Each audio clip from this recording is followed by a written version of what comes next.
I think some of the issues that I would like to talk about were covered by Peter, but there are a couple things that are personal that I think are really important. When I came to Vermont, I don't think I ever saw a child above 300 pounds.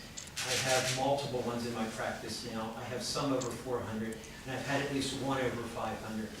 When I was in Pittsburgh Children's Hospital, they had a metabolic unit which studied morbidly obese children, and I never saw a child much over 400.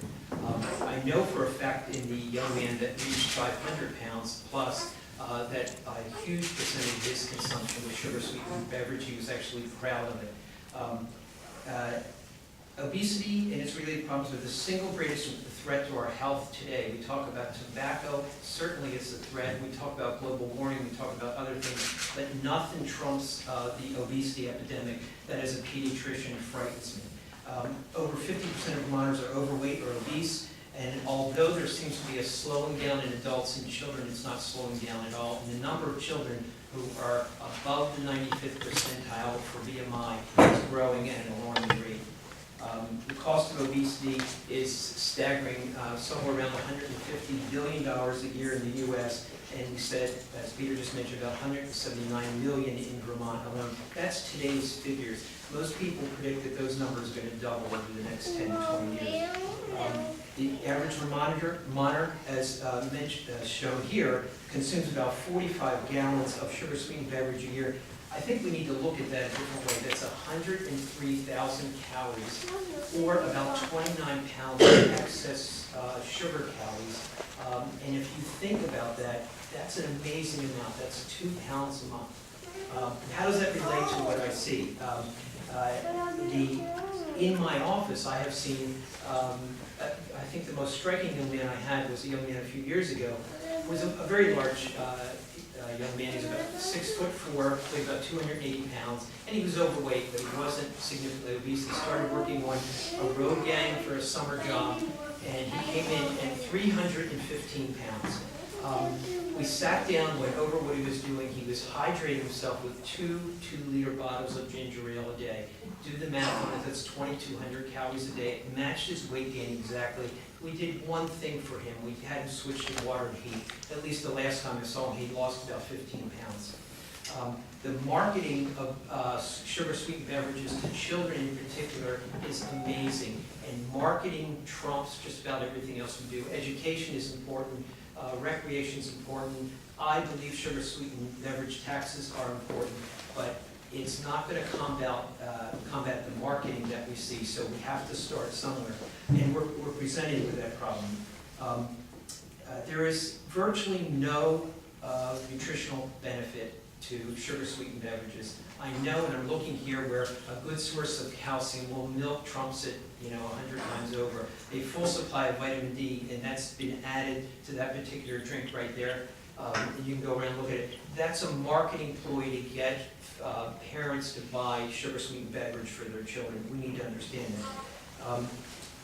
We have to decrease the caloric intake in our children while we're working on education, while we're working on recreation, improving physical activity, and all the above. It's not going to happen in the near future without something that we know for a fact works. The best example is tobacco. Children aged 10 and 11 were the marketing target for most tobacco companies years ago. Education was tried. We got the Camel ads off the Joe Camel ads off the TV. We did all of the things that we did. Nothing really trumped the fact that when we raised the tax on cigarettes, the incidence of children starting on tobacco went down, and it's directly proportional. There's evidence now that that will work for this problem. We will also have an immediate effect. The education's great, building playgrounds, getting kids out to exercise more will have an effect over time, but putting the tax on sugar-sweetened beverages, having it coupled with an education program, using the money that is generated initially for health and nutritional purposes are key to making this success. A couple other things that personally I think are important. We're a small state, so I think personal stories are very important. I ran into an internist friend of mine, a neighbor. yesterday afternoon, and he had no idea what I was doing today. He just left his office talking to an adult with all the problems imaginable for diabetes. And he just threw out, he says, I don't know why they don't tax that stuff. And so I told him what I was going to do. He said, in his experience, the only thing that's worked for tobacco was the tax, and he's seen a decrease there, and he encourages us to quote him.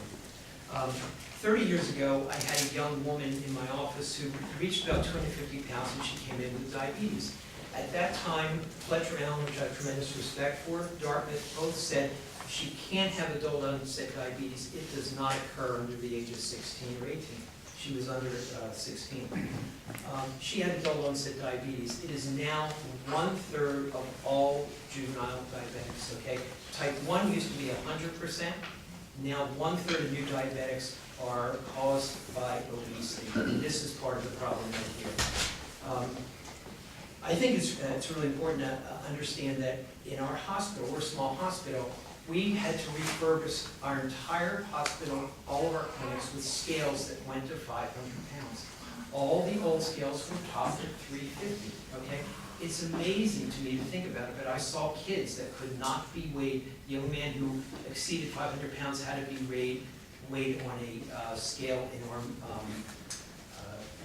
I forget what it was called, World of everything is shipping, I guess it is. That's where he got weighed.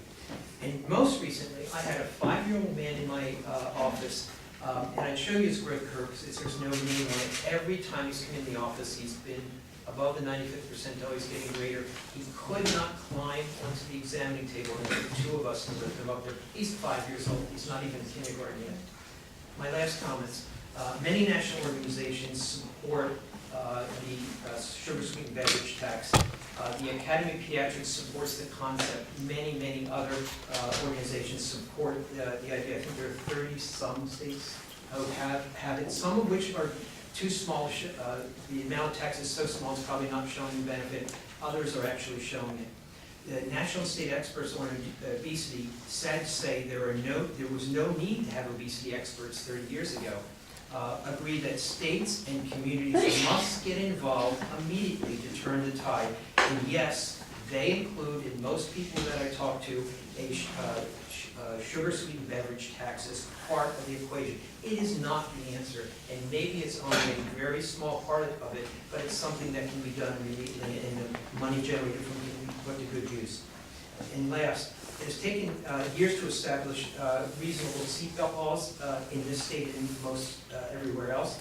We had difficulty child abuse laws in the state of Vermont, but we did it. And we can go back and look and say there's always a reason not to have a law or to have a tax or whatever, but it's the right thing to do. And my belief is the sooner that we do it, the quicker we're going to start to stem